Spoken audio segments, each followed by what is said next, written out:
Okay guys, no, dito tayo, no. So, ang dami nagsasabi sa akin guys, pakinggan ko rin itong mais na ito, yung bagong nilalabas ni Abra, no. Raymond Abracosa, no, yan. No? Raymond Abracosa, itong mais daw, no. Kasi sobrang controversial daw.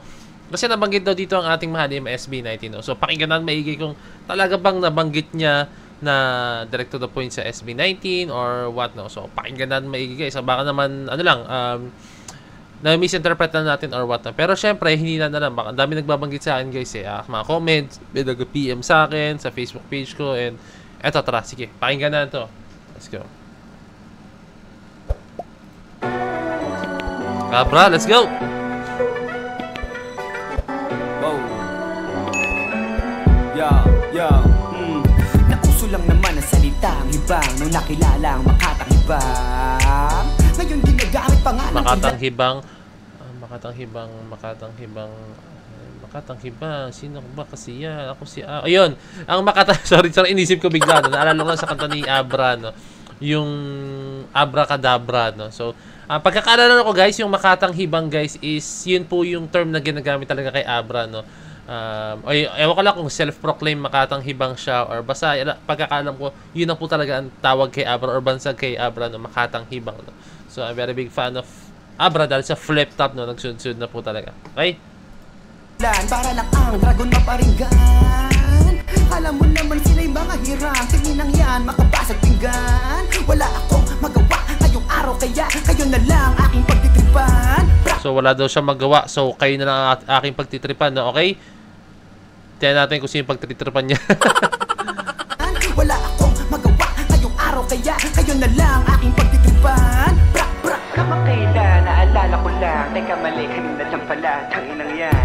Pasensya na kasi lakas ng amats ko. Sa kagustuhan man umbalik bago magpasko. Ilang taon nagpahinga, di ba't patas to? Nakapag-ipon na ba kayo? May palasyo. Kasi nga Abra's back, appear, disappear. Abracadabra, isahira. So parang sinasabi niya rito na yung mga simulan nagpahinga ako, okay, sige, nakapag-ipon na ba yung mga artist na nag-usbungan, okay? E-entry ulit ako, no? Parang ganyan natin sinasabi ni Abra dito. Let's go. Sa akin mga unggoy na may saging apil. Tinan mo tayo ko ba'y ginito ang mais sa mil. Chill, ha? Chill. Mais sa mil. I ain't hating, I'm just tripping. Tinan mo tayo ko ba'y ginito ang mais sa mil. Chill. Mais, ewan ko lang guys, ha? Mais sa mil. Parang easy meal, no? May nagsabi rin kayo sa akin guys, no? Nabanggit din daw dito si easy meal, no? So, mais sa mil. Ano ba yun? Ewan ko, sounds like lang, no? Or baka, ano yun, parang intro na yun para sa mga susunod na verse is titirahin niya si Easy Meal na. Chill, I ain't hating, I'm just tripping. Kinda feeling myself right now, am I the villain? If I were you, hell no, fuck no, who am I kidding? I'm the true hero and the pharaoh in this building. So fuck the head honcho, I'm the real mogul. This is how you do code switching, take notes bro, solo bro. In fairness guys, grabe yung flow po talaga ni Abra guys, kasi napakasolid ng flow niya. Local and I'm local, New Age Hermes, Neo, Quetzalcoatl. Kamakailan, naalala ko lang. Teka, mali, kanina lang pala. Tanginang yan. Mais ka na mo ginto o baka naman mais. Ha? Mais ka na mo ginto o baka naman mais. Last one, sorry. Kamakailan, naalala ko lang. Teka, mali, kanina lang pala. Tanginang yan.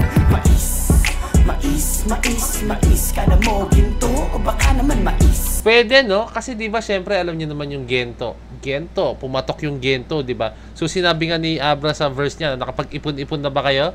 So I think pwede niyang pinaparinggan dito. Pinaparinggan niya rito sa or tinutukoy niya rito is yung mga nag-usbungan since nagpahinga siya, no? So kala mo gento, alam naman natin yung gento na kanta ng SB19 is talagang nag-boom po talaga guys, no? So kala mo gento, no? So okay, play natin. Mais ka na mo ginto o baka naman mais kunyelo. Sa malamig kunwari pang hindi sa cover art ng Cosmic nakapeg ang kanyang bagong hit and miss. Paano kariban alamig kunwari pang hindi sa cover art ng Cosmic nakapeg ang kanyang bagong hit and miss. Paano kariban ng multis ko yung stilong marites. Please bitches beware. Okay, no? So alam natin guys si Abra, no?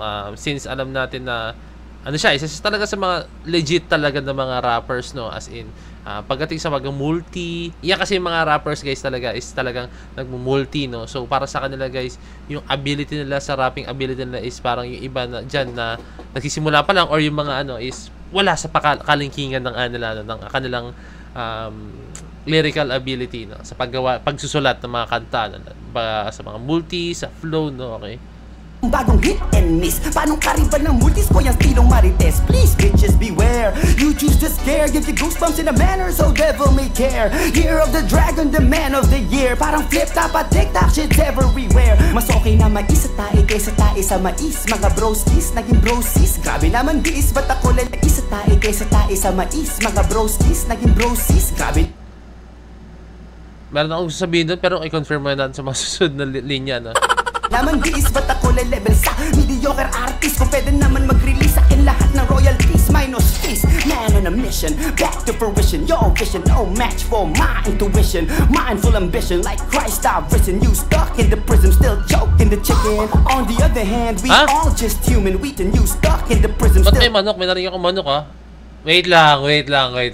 choking the chicken. Mindful ambition and a mission, back to fruition. Your vision, no match for my intuition. Mindful ambition like Christ I've risen. You stuck in the prison, still choking the chicken. On the other hand, we all just human. We eat.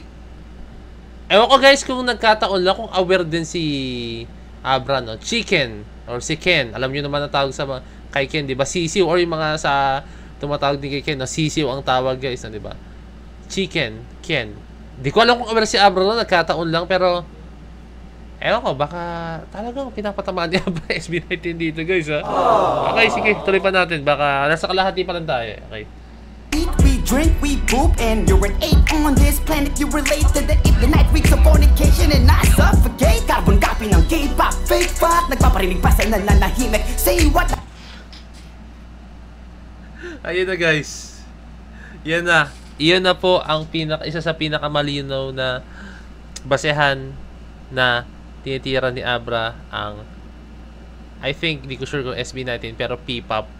Baka P-pop community, no? Or SB19 na rin, no? Alam naman natin guys na ang K-pop, ang P-pop, ang main inspiration niyan is K-pop, di ba?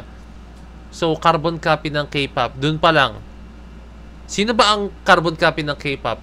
Which is P-pop, di ba? So, Tagalog yung mga words na ginagamit ni Abra. Since Tagalog yung words na ginamit niya, gusto niya maparating to sa mga Pinoy, no? So, literal na P-pop. Kung pure English lang ang binigay niya rito, yung kanilang, sorry, nag-burp ako. Pure English lang yung kanyang kanta. Ibig sabihin, gusto niya ito iparating sa buong mundo, no? Pero hindi, may Tagalog, ibig sabihin, talagang Pinoy ang tinitira niya rito, no? Okay? Let's go, tuloy natin. Suffocate, carbon copy ng K-pop, fake fuck. Nagpaparinig pa sa nananahimik. Say what? Dapat dyan pinapakitaan ng tunay na rap. Say what? SB19 what? Hindi ko alam kung ano yun. K-pop, fake fuck. Nagpaparinig pa sa nananahimik. Say what? Dapat dyan pinapakitaan ng tunay na rap. ASAP, ang lakas pagtangkas nitong bagitong naka-make up. Oh!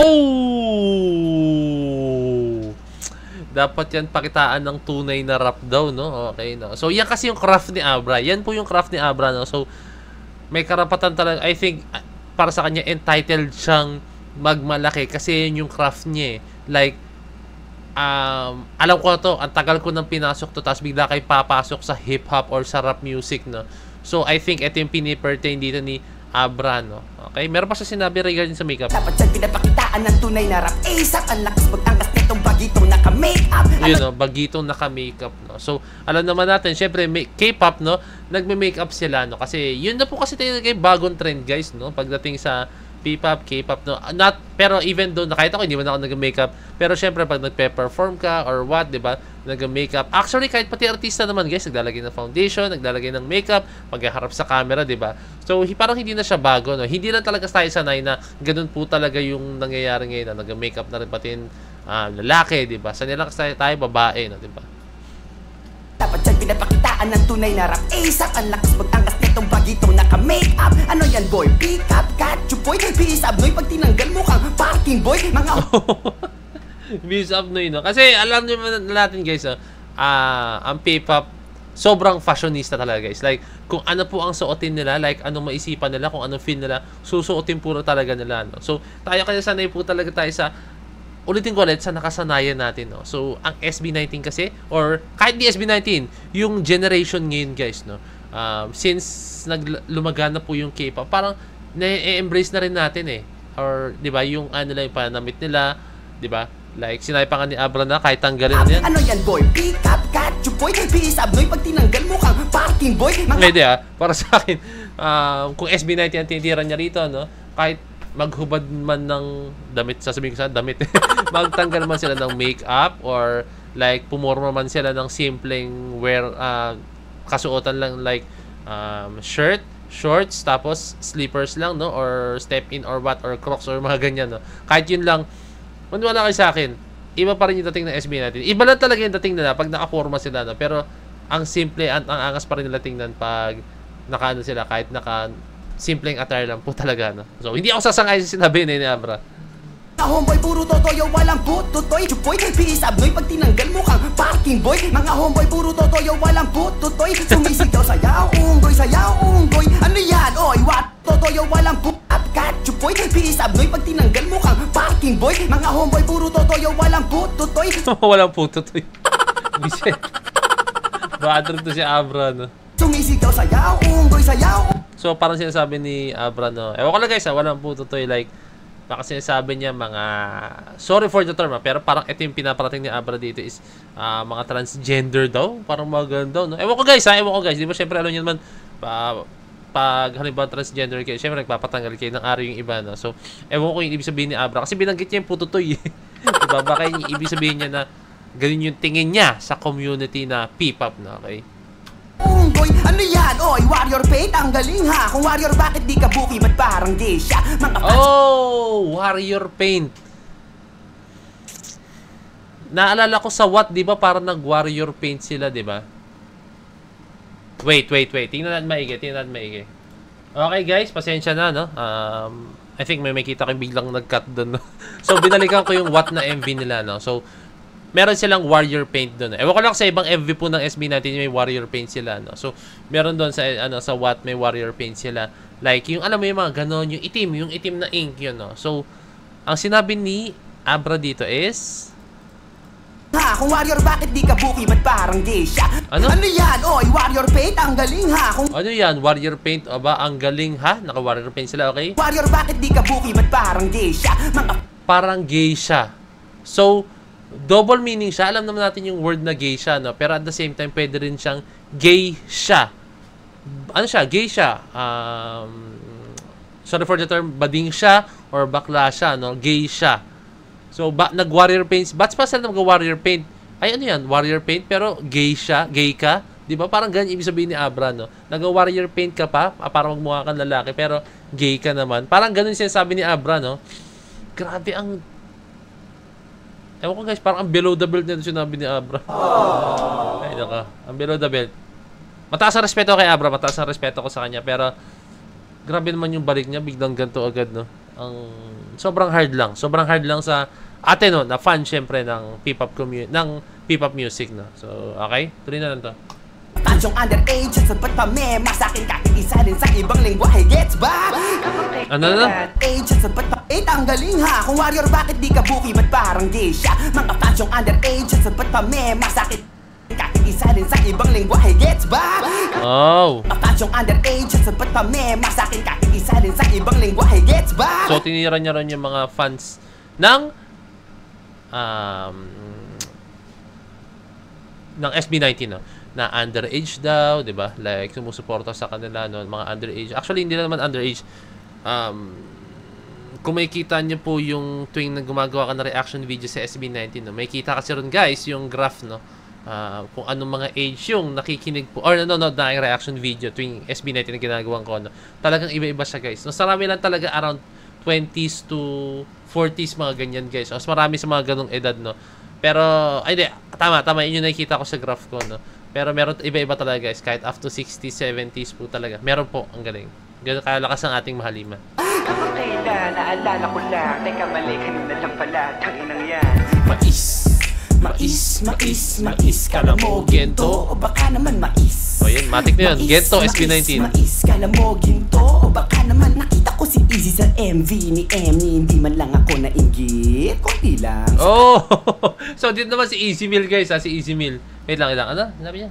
Kita ko si Easy sa MV ni Emmy. Hindi man lang ako nainggit. Kunti lang. Nakita ko si Easy. nainggit. Kung baka naman nakita ko si Easy sa MV ni Emmy, hindi Nakita ko si Easy Meal sa MV music video man lang ako ni na Emmy Music, alam mo ginto. O baka naman nakita ko si Easy sa MV ni Emmy, hindi man lang ako nainggit. Konti lang. Eminem, no? Hindi daw siya nainggit, pero konti lang. Eh, syempre, alam niya si Easy Meal, no? Talagang, hindi ko matandaan, pero parang, ano siya, no? Kasama na siya sa record label ni, may time na kasama siya sa record label ni Eminem, no? Which is, yun po yung in-aim na mga rap artist natin dito, no? Like, si Looney guys, talagang very nilook up niya si Eminem po. Si Abra, isa rin yan, nilook up niya si Eminem, no? So, napakarami nila guys, no? So, I think, distract to ni Abra kay Easy Meal, like, kasi, I think hindi pasok sa standards niya yung tugtugan ni Easy Meal, no? Like, para sa kanya is, mas deserving na mapunta ron sa posisyon ni Easy Meal na siya ang makuha ni Eminem, no, sa record label nila, no? I think yun yung pinaka-inaan ni Abra dito. Sa katunayan nga noong unang nood, yung naka-braids, man, akala ko chick. Pogi lang, pasensya sa rito. Naka-braids nga, akala ko chick. Si Easy Meal daw, para daw babae. Katunayan nga noong unang nood, yung naka-braids, man, akala ko chick. Pogi lang, pasensya sa rito. Medyo true tam, wala kang Michelle. Ako si Sheldon Kupal, nakasuot ng t-shirt na may logo ni The Flash. Speed rap na may substance, ain't the one as fast. I'm the best, pag hindi ko sinubukan maging lakang dapat alalahanin, pagbusog ng pating. Kaya gutom ang dating, gustong lasapin ang matamis na tagumpay para sa kultura na rin. Kalayo piling ang kinin ng rap sa hip-hop, mga tol. Aabutin nyo kay Hendrix, shake, rattle and roll. Pulupok kita ng kultura namin, pinuputak mga bubuyog din may kasalanan, hindi tinutukan eh. Kaya tutukan natin, Reagan sa bungo, buksan ang mga utak, game lang sa bugto. So, wait lang, ulitin ko, sorry. Inang rap sa hip-hop, mga tol. Aabutin nyo kay Hendrix, shake, rattle and roll. Pulupok kita ng kultura namin, pinuputak So yun bigla raw nagpasukan sa kultura nila, which is yung rap music and hip-hop, no?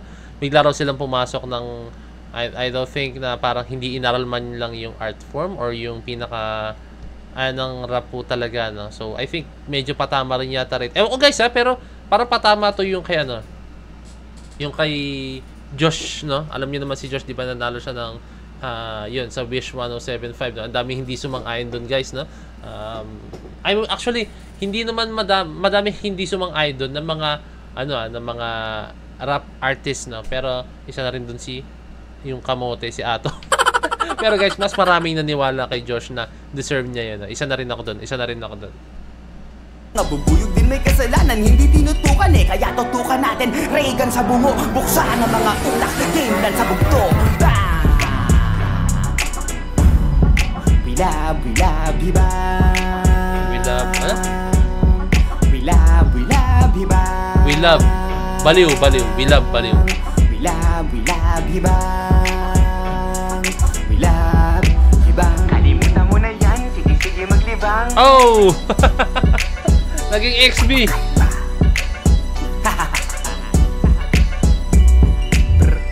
Okay, that's it. Naging XB guys. Kasi alam naman natin, XB din, di ba, pumutok din sila, no? So, halos lahat pala ng pumutok na nag-viral po talaga, no? Since nagpahinga si Abra, yun po yung mga tinitira niya. Yun talaga, no? So, para sa kanya, I think baka hindi deserving daw, no? So, wala tayong magagawa. It's up to the audience pa rin, no? Kung sino yung susuportahan nila, no? Hindi mo pwedeng kontrolin yan, guys, eh. Nakadepende sa tao yan, no? So, for me, ang nangyari dito is sa pagbabalik ni Abra, no?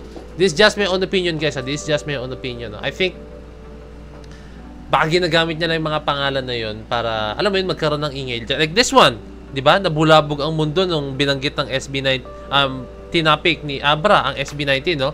So, syempre, like, pag-uusapan tong kanta ni Abra na Mais, no? So, talagang magiging effective yung comeback ni Abra, no? So, this is an effective comeback.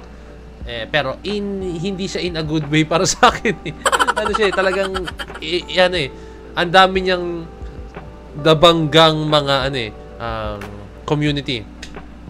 Isa na rin yung P-pop community, no? 'Di ba? So, pero let's learn from it, guys, no?